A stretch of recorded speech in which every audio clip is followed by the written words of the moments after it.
So you want to know, how can I lower the cost of my health insurance? Well, this video is all about how you can lower the cost of your health insurance. Welcome to HEALTHdrum. I'm Dr. Bert Vorstman, a urological surgeon and former researcher, and this channel is all about routine medical conditions, self-care, and digital health, so you can be in total control of your healthcare needs. By the way, if this is your first time on the channel and you like to get fact-based healthcare information, please hit the subscribe button below. It's free. By the way, HEALTHdrum is for educational and informational purposes only and not a substitute for professional medical advice. The links to the disclaimer and the material in this video are in the description below.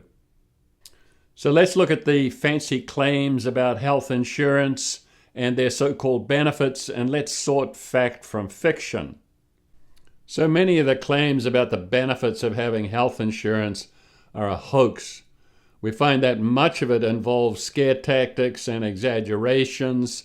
Shockingly, health insurance is unneeded for the 80 to 90% of all the healthcare services delivered because they are generally affordable, routine, office-based, and outpatient services.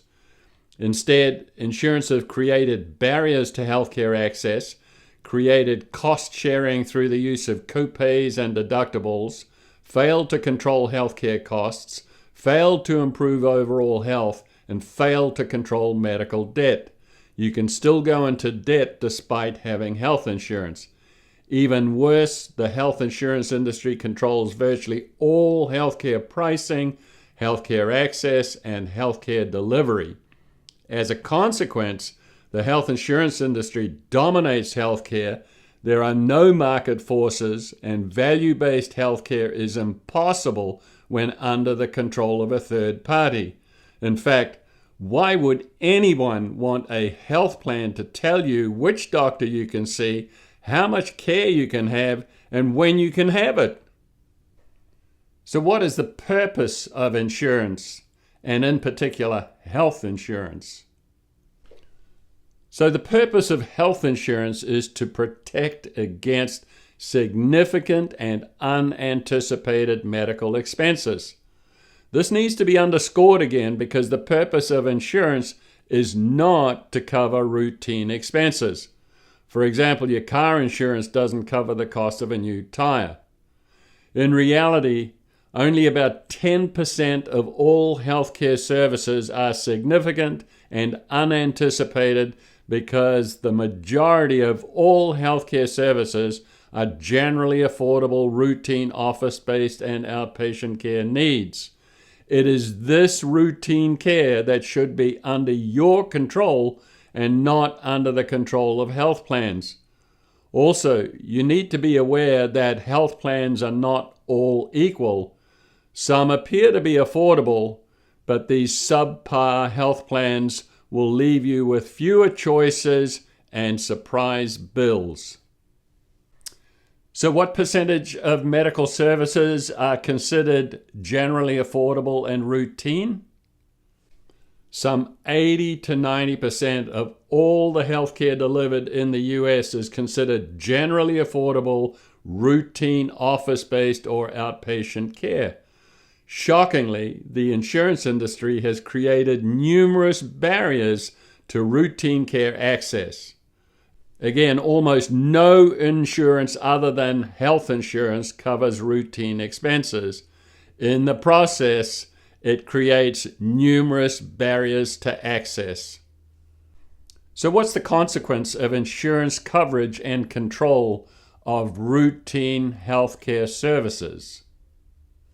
So the consequence of routine care coverage by these health plans is not only their complex contracts and complicated rules, but their barriers to access with delays and denials, hidden and opaque pricing, surprise bills, and their non-covered services.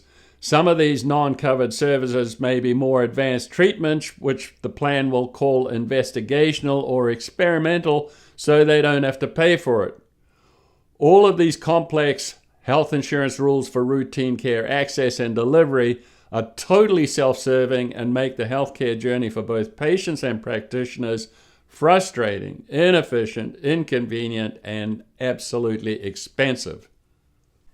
Most health insurances give you a semblance of coverage for routine care services, but what's the reality? On top of the expensive premiums for so-called health insurance, a lot of routine care is paid for by patients. When you see the doctor for a routine care visit, you inevitably are dealing with deductibles, co-pays, non-covered services, out-of-network problems, risk pools, and surprise bills. By the way, health insurance plans use risk pools to determine premium costs. In other words, they pull people together with various healthcare needs to average out premium costs. This means that those making good lifestyle choices are paying for the premium costs of those that are not making good lifestyle choices. So how much medical care does a typical patient use in a year? So this is a rough breakdown of actual usage of healthcare services versus health insurance premium costs by a typical patient. Typically, patients visit a doctor 2 to 3 times per year, and the average cost of an urgent care visit is about $150. So 3 visits per year is a total of about $450. On the other hand, employers pay about $7,000 per single person in premiums per year. So comparing average real usage of healthcare services to the high cost of healthcare premiums exposes the fact that many people, and especially employers, are significantly overinsured.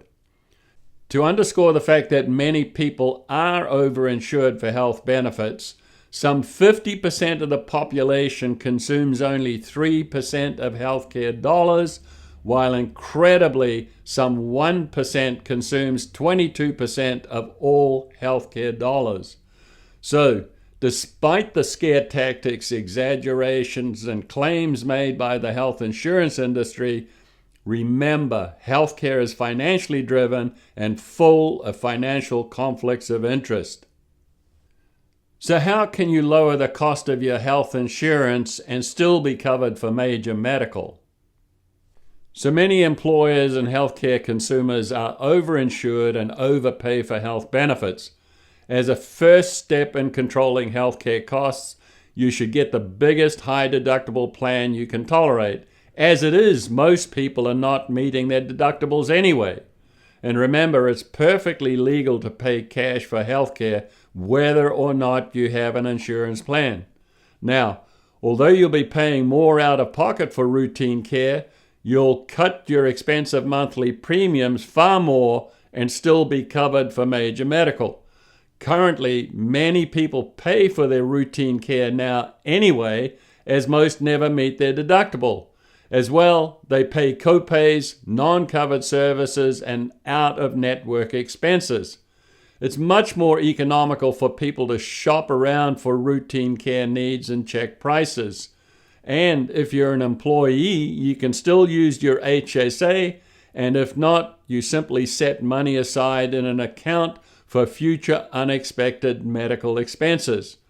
As well, health plans exaggerate the benefits of annual checkups, wellness plans, and screening services, but most of these have no scientifically proven benefits. As well, many employers and healthcare consumers overpay for supplemental policies, and you should consider limiting them, restricting them, or getting rid of them entirely. You don't need to be participating in expensive wellness plans, dental, and vision plans. Also, you should make sensible lifestyle choices by eating healthy, stopping smoking, drinking in moderation, and exercising. Remember, healthcare is financially driven, and the health insurance industry is no different. So you've lowered your healthcare costs by getting a big deductible, but what are your options for accessing routine healthcare needs? So having the biggest deductible that you can tolerate will still give you coverage for major medical issues, but it leaves you in total control of the 80 to 90% of healthcare services you will ever need.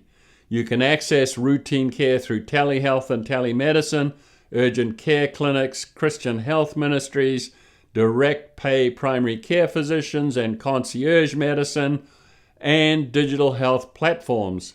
Remember, it's perfectly legal to pay cash whether or not you have health insurance. The great thing about digital health platforms is that you can access routine care and connect direct with doctors through your smartphone. So a book and pay system is used by virtually every profession and industry, and the beauty of the digital health platform is that it allows you access to 80 to 90% of all the healthcare services you will ever need. So the digital health platform has many benefits because it can feature the 80 to 90% of all the healthcare services that you will ever need. This means that all office-based and outpatient care can be accessed through an easy book and pay system direct with doctors on a smart device. Such a platform avoids unresponsive scheduling staff, eliminates the many barriers to access such as referrals, delays, denials, and rationing of care. As well, it eliminates authorizations and other barriers to healthcare delivery. Even better, the digital platform enables priority access and eliminates surprise bills. In fact, the digital health platform is price transparent, highly efficient, convenient, and affordable. And it can be used by anyone, whether insured, uninsured, underinsured, and so on. So let's check the digital health platform HEALTHdrum, where you can book and pay direct with doctors. The digital health platform HEALTHdrum allows you to search for doctors, providers, tests, and treatments. It shows you prices and gives you choices. It allows you to make a choice, request an appointment, and input your credit card information. The request is delivered by email to your provider for a response. Once the appointment is completed, the payment is released to the provider through a payment gateway. The digital health platform is highly efficient and convenient, without middlemen, and allows you to be in control of your healthcare decision-making. The health platform gives you upfront pricing. There are no copays, referrals, delays, denials, and so on. The platform eliminates all the complex rules, inefficiencies, barriers, and expenses that are associated with the insurance marketplace. Better yet, you'll never get a surprise bill. The digital platform is particularly attractive for those who use high deductibles, self-funded plans, or health stipends. And because these users are still covered for major medical expenses by their plan, they are in total control of their routine care needs. So let's recap. In this video, how can I lower my health insurance costs? You learned that most healthcare consumers overpay for healthcare and are over-controlled. You also learned that 80 to 90% of all healthcare services are generally affordable, routine, office-based, or outpatient. And you learned that digital health platforms like HEALTHdrum can allow you to access routine care needs through a smart device. To learn more about routine medical conditions, self-care, and digital health, check out these other videos.